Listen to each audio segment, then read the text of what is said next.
up, guys? Give it a moment for some more people to join in. This is always a little weird to me how they flip things. Everything's reversed. Like, this is really my left hand, but to you it's my right hand. Interesting. Hello. Hello. Hope you guys are having a good day. Hi. I'm excited to talk about this today. And I got my coconut water.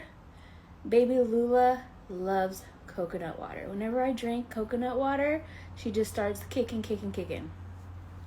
Hi, thank you. Someone said I'm glowing. So, most of you know how this works for now. I'm gonna be sharing my insights, opinions, advice, guidance, whatever you want to call it, my 2 cents. But feel free to share what's on your mind too. Comment back and forth. And if you have questions, feel free to ask, kind of more so towards the end though, because you guys know I open up to Q&A if you guys have it. But today I wanted to talk about the top 3 signs, in my opinion, in my perspective, from my experience, from what I've seen, from life experience, and so on, that are the top 3 signs that you're with your ideal romantic match, your ideal romantic partner. Some people may have different top 3 signs. And again, there's more signs beyond 3, but I'm just keeping it to 3 for now. So feel free to share what yours are too, that you've noticed in your experiences, or what you think they would be, things like that. Some people may call this your ultimate soulmate. You know how I feel about these spiritual terms, but you guys know I believe we have many different soulmates for many different reasons. They're not always romantic. I've gone into this plenty of times from other videos, but some people refer to it as that. I often will call it, sorry, I keep touching my hair habit. I will call it life partner or my person. Soulmate's fine too. The only reason I hesitate is because people have a overly Hollywood romanticized version of what a soulmate often is. But like I was saying, some people will call like your ideal match an ultimate soulmate, for example. So if I go by that, then yes, I'm with my ultimate soulmate right now. What I mean by that is one of my soulmates in this lifetime, because we have many, but he is the person that is my vibrational match. When I was in my most healed, most confident, most best version of self, he was his. So we came together at divine timing for a happy, healthy, harmonious, balanced relationship, versus some of the soulmates from my past that were lessons or what some might call spiritual assignments or research. So yeah. All right. So let's jump on in. One, and this is no particular order. Like, it's not necessarily in order in terms of this is definitely number 1, this is definitely number 2, and this is definitely number 3. This is just kind of how I listed it when I wrote it down. Number 1 would be that you feel peace in the relationship. So one of the top 3 signs that you're with your ideal romantic partner, your ideal romantic match, your person, is that you feel peace within the relationship.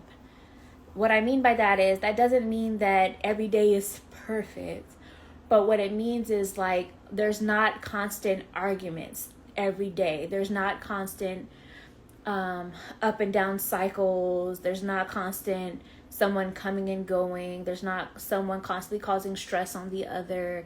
There's not even what some people misinterpret as chemistry, when really it's that fight or flight response. Like some people, like you could even say that butterflies in some cases is the fight or flight response. So it's actually your intuition or maybe even nervous system telling you that something is not stable here, or making you feel uneasy or nervous. There's not really that. What I'm saying is, one of the signs that you're with your ideal romantic match or partner is that there is peace. So, like, and consistently peace from start to present day and beyond. Because people can change. People can change. Life happens. Circumstances can change things. Then you may have to reevaluate it if that's the case. But there's peace. So what I mean by that is there's constant feeling of trust and honesty and consistency. Now, people can be consistently inconsistent as well, but when I say consistency, what I'm meaning is like you don't have to question what they feel, because they not only tell you, but they show you, because words can mean ish sometimes. They tell you, they show you, they act on it. There's peace in the sense of there's not really that nervous feeling. There may be excitement and attraction and chemistry and passion, but there's not like that nervous feeling of, oh my goodness, what's going to happen today? Are they going to feel kind of cold to me today? Are we going to get in an argument today? Are we going to see eye to eye today? Whatever it is, there's not really that. It's more peace.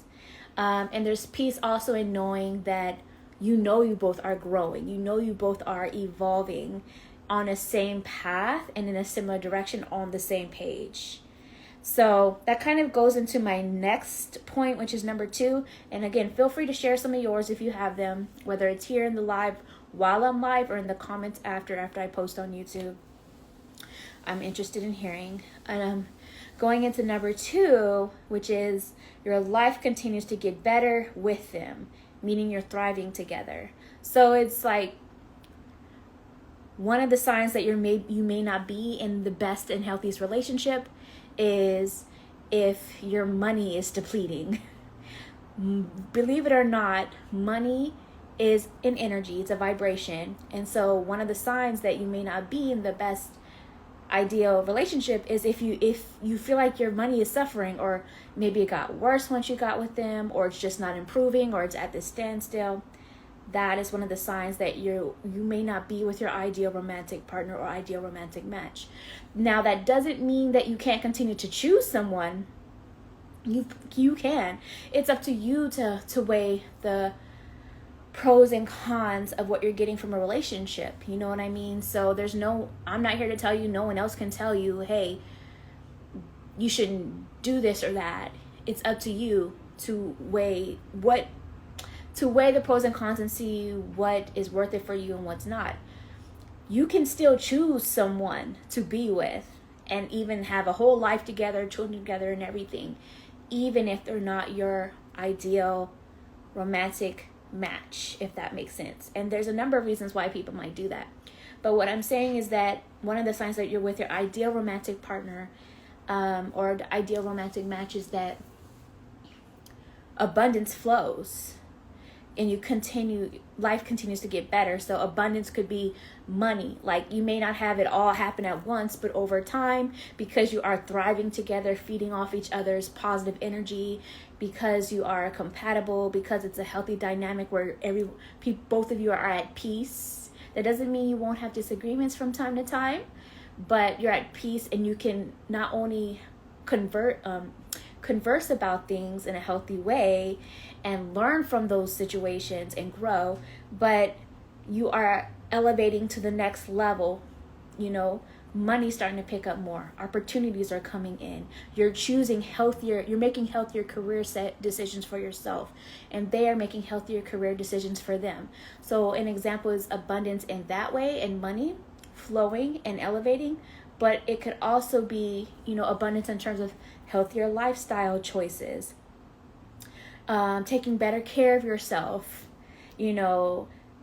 Even though you've been together for a while, you still want to look good every day because you are still so drawn to and attracted to that person. You still want to show up and, be appealing to them in that way, and vice versa.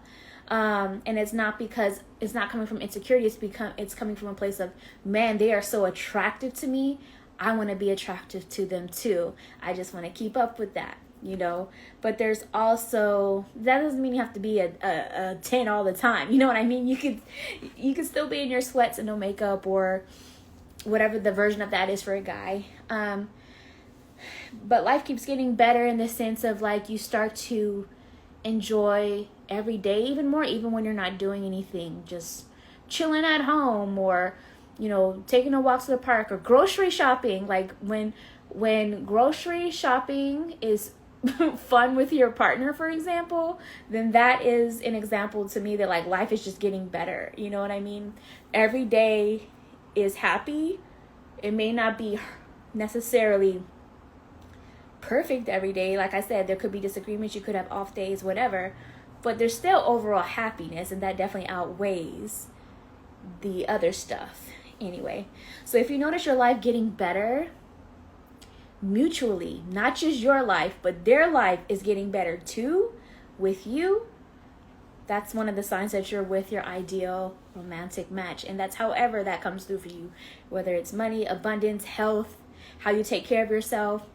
Maybe you have more of a drive to achieve your personal goals, or maybe you have more of a drive to study that thing you didn't study before, but they inspire you to do it. They inspire you to take that chance. They inspire you to start that business, or stay home if that's what you want to do too, whatever it is, and vice versa. You do the same for them. When your sense of intelligence and knowledge and wisdom grows with them too, is kind of lumping into all of that as well, I would say. So the third thing is that you are compatible on all levels. Now, that doesn't mean necessarily that you agree with everything in the exact same way all the time. That doesn't mean you have the same exact interest all the time either. But when I say you're compatible on all levels, I mean, like, for example, communication wise, you may have a disagreement or something, or have a different opinion, but because your communication styles are compatible, you each feel heard. You each feel like you can learn from even the differences that each of you are expressing. And so you can kind of get to an understanding of the other person and of yourself in terms of why you may believe certain things. You may be compatible in the sense of sexual chemistry, compatible in terms of you're both attracted to each other physically, compatible in terms of spiritual beliefs, where you would someone say you're equally yoked. Like that for me was one of the most important things when I was manifesting my current now fiance, is I needed someone who had the same spiritual beliefs as me. But spirituality being my whole life and everything, like I was not again going to have to try to teach another normie or muggle how my life works. For real. So that was important to me. So if that's important to you, then that's another example of being compatible on all levels. Being compatible in terms of views of raising children. That is an experience I'm currently going through, being pregnant now, 30 weeks. Let me show y'all.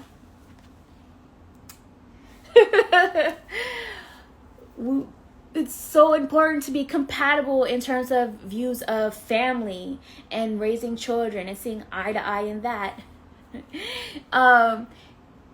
Compatibility in terms of what else is there?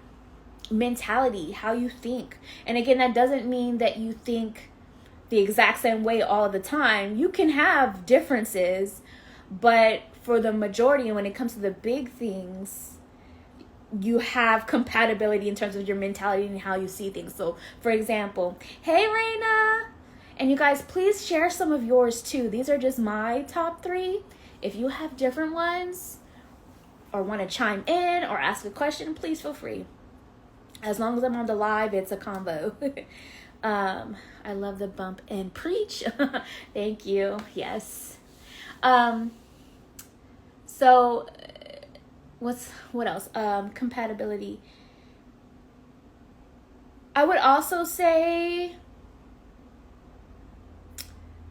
it does help to have similar backgrounds in terms of cultural beliefs or cultural experiences. Doesn't have to. I mean, you could still be compatible without that. But when speaking on your ideal romantic partner, I found that that is helpful, definitely, in terms of having that ability to talk about certain things that you can't talk about with other people who have not had those similar experiences, if you get my meaning. Compatible in terms of wanting the same things for the relationship. So it's like, I'll hear all the time from people, they're like, I know we're compatible, but he doesn't want a relationship right now and I do. How do I convince him to see that I'm worth it? And I'm thinking, y'all aren't compatible then. Because if you're compatible on all levels, you are on the same course and the same path, and you want the same things you want the same things for the relationship at that time. So compatible to me would be, yes, you both want to build a relationship. And so otherwise it's more of like a one-sided thing where one person's getting something that they need out of it and the other person is not. You know what I mean? So there's that too. What else? Mentally, like compatible in terms of friends, that helps too. Or like what I mean by that is that the friends and family get along with each other. That doesn't mean everybody's the exact same, but it's not like, wow, your friends really hate my friends. And if that's the case, then I don't really think that that's fully compatible.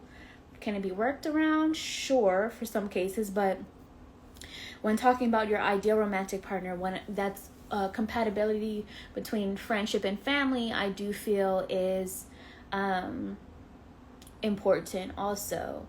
And that doesn't mean that people within those groups can't have off days. But if you are compatible with your partner, then you will both understand that maybe you both will just distance yourself a little bit from those connections.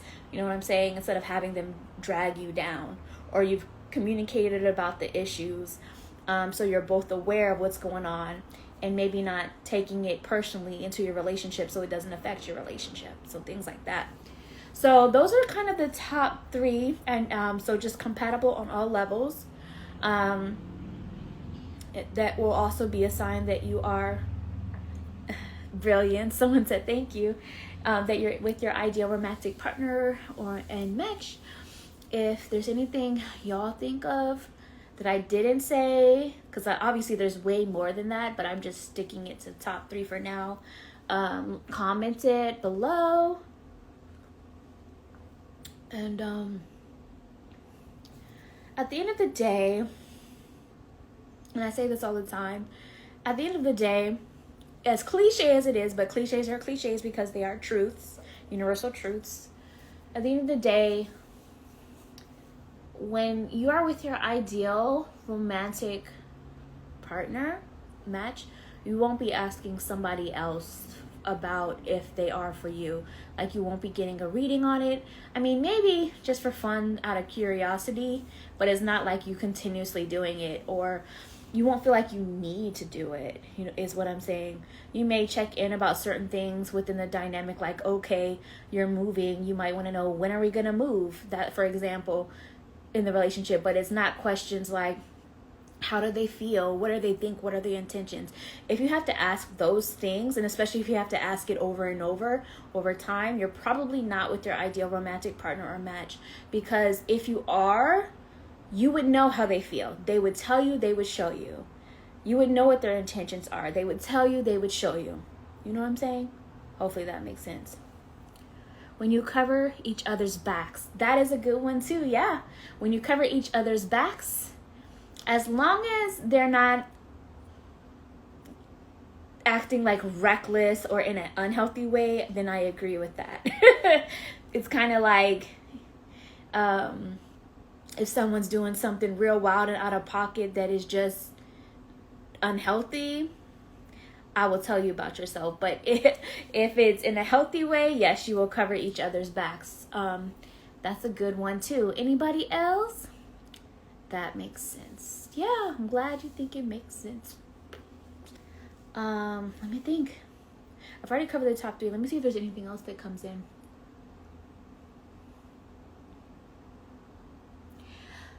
This is something that I do know with certain people, including myself, but it could be other people too.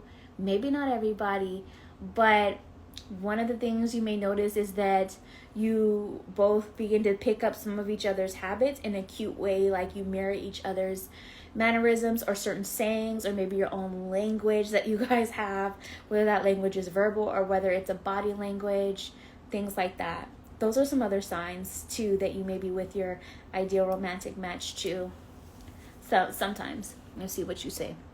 Where those that feelings come from when you feel like you know they're a match? Were those that feeling, I'm trying to understand the question or statement. Were those that feelings come from when you feel like you know they're a match? Can you rephrase that a little bit for me? I'm just trying to understand. I'm a little confused by the way it's formatted. Oh, wait, you said... Wait, where are those that feelings come from when you... I'm sorry. Can you rephrase that for me? Sorry. The next one. Can you repeat the first one, please? The first sign? And I will say this, by the way. If you missed it from the beginning, I'm going to say this. You guys know how I do. It will be up on my IGTV for a little bit until I get it up on my YouTube. So if it's not on my page after this live, it's going to be on my YouTube. You'll know to find it there. But the first one was you feel peace in the relationship. So there's not that constant up and down roller coaster, anxious attachment feelings of what they're doing, how they feel, what are they up to, when are they coming back, are they going to contact me, are they seeing somebody else, are they talking to somebody else, all of those things. What do they feel, what are their intentions? You're at peace. You're at peace. Hopefully that makes sense. It's peaceful, but still got its excitement, still got its passion, still got its chemistry, still has its fun. And you guys are still friends. That should have been on there too, but it was only 3. An honorary 3rd. They are your friend, a real friend. A real friend. Kind of goes back to what that person was saying about you have each other's back. Real friends have your back and vice versa. This person is your friend. At the end of the day, the very basis of the relationship is friendship. So that means there's trust. That means that, again, you can confide in each other. You can do the things that real friends do. Not frenemies, not fake friends, but your person is your friend. That is another sign that you're with your ideal romantic match. And best friend at that. So, anything else? Let me see what you guys said. Oh, you're driving. That's why I came across that way. It's okay. I tried to decipher what you were saying, but I was still confused. So, you can always ask me in the comments after once it's up on YouTube and let me know. Maybe where do the feelings come from in the body? Is that what they meant? Is that what you meant? I know you're driving, you said. Where do the feelings come from in the body when they're not your match is what you were asking, I think. If that is so, I'm just going to go with it. Everybody's body's going to be different though. For me, I would always get that nervous, anxious feeling, like that stomach turning worry kind of a feeling. It was that, or the constant exhaustion from worrying and questioning what they want, what they're doing, what are their intentions, are they talking to somebody else, are they going to contact me, where is this going, where is this headed, those kinds of things where it's like in your head too, probably signs that they're not your match. At least not at this time, because energy is always changing, people can evolve. But what else? Yeah, for me it was when they weren't the match, it was that feeling in the stomach of worry, or like the constant in the head, and which would make you feel exhausted and tired. Like you're an energy vampire for yourself at that point, or the situation was, because it was sucking so much out. That's usually a sign too. And if you have to keep asking, are they a match, then they're probably not the match. You know what I mean? Even if you're asking yourself that. Okay, let me see if there's anybody else. Where do those feelings of they are the one come from if they are not? Oh, okay. Got it. Okay, so I'm not a psychologist. I just study psychology for fun. And I've been through therapy in the past because I've been that person before that didn't make the best choices because of my own wounds. I've been that person in the past who had the anxious or preoccupied attachment styles, and it took time to heal. I'm now a secure attachment style. Thank the goddess. So, only speaking from my experiences and what I've seen with people, those feelings often of thinking somebody is the one even though they're not a match, often, honestly, is because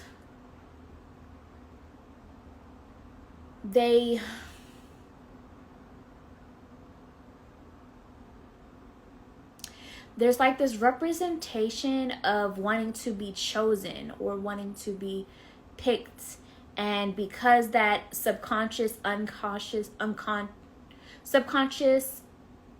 unconscious desire to heal a past wound is there, you misinterpret someone who's reflecting a past experience or person for them being the one because you feel a draw or a familiar energy with them or a chemistry, what you may think is chemistry, which it can be chemistry, yeah, doesn't mean it's always healthy. And so you think that, but really it's just deep down whatever situation that hurt you in the very beginning. So I'll give my example for me. In childhood, a lot of us, we all have our own version of abandonment issues. So in childhood, the desire to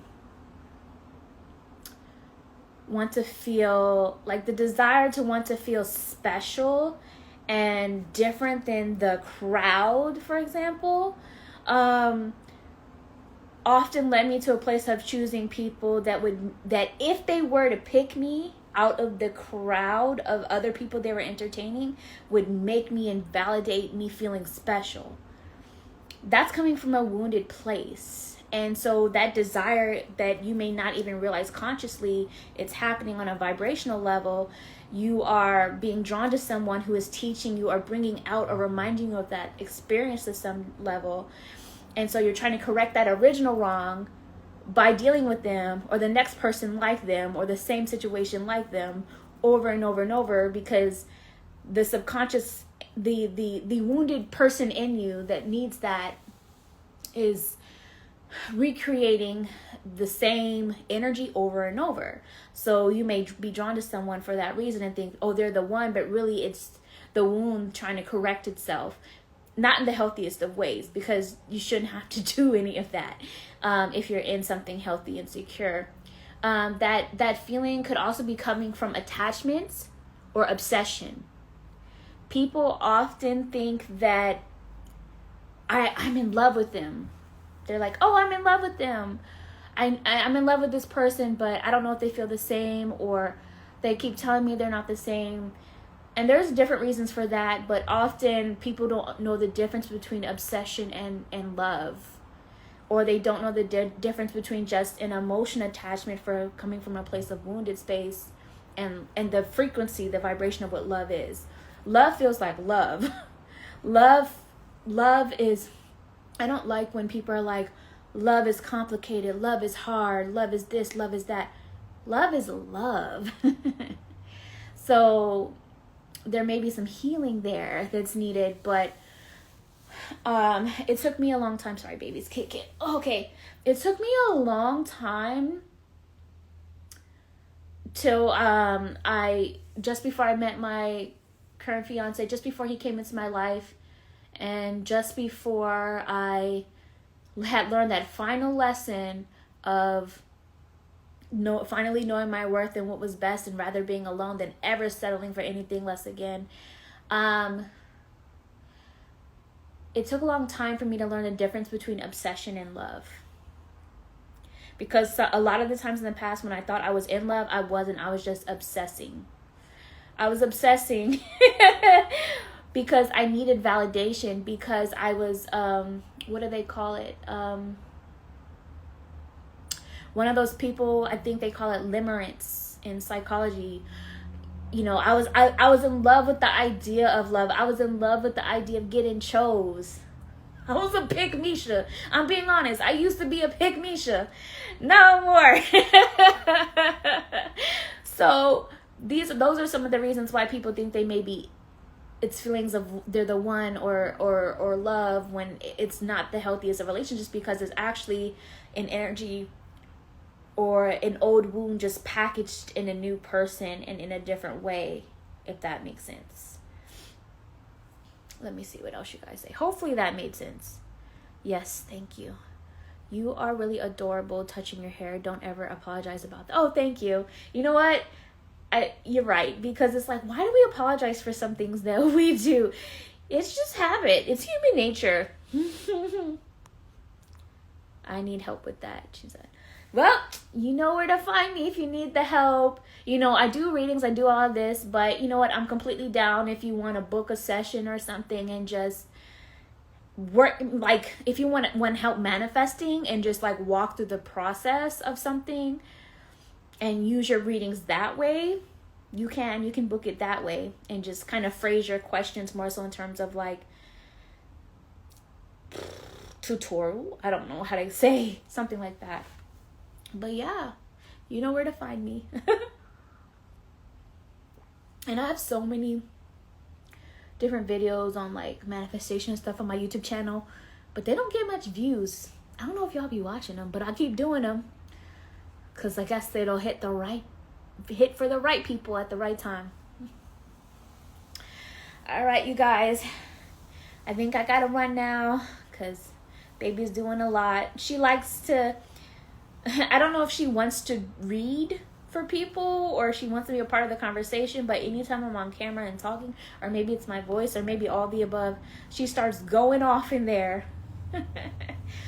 So she chimes in readings with me, because often when I'm saying something on point, she just starts in there. So I hope you guys are well. Thank you for all of you who joined in. If you missed it, I will save it. You guys know where to find it. It will eventually be on my YouTube. So have a good rest of your day. And if you did miss it and you watched the playback, once it's on YouTube, share some of your feedback, your thoughts, some of the signs that you know of, if you have them, in the comments as well after.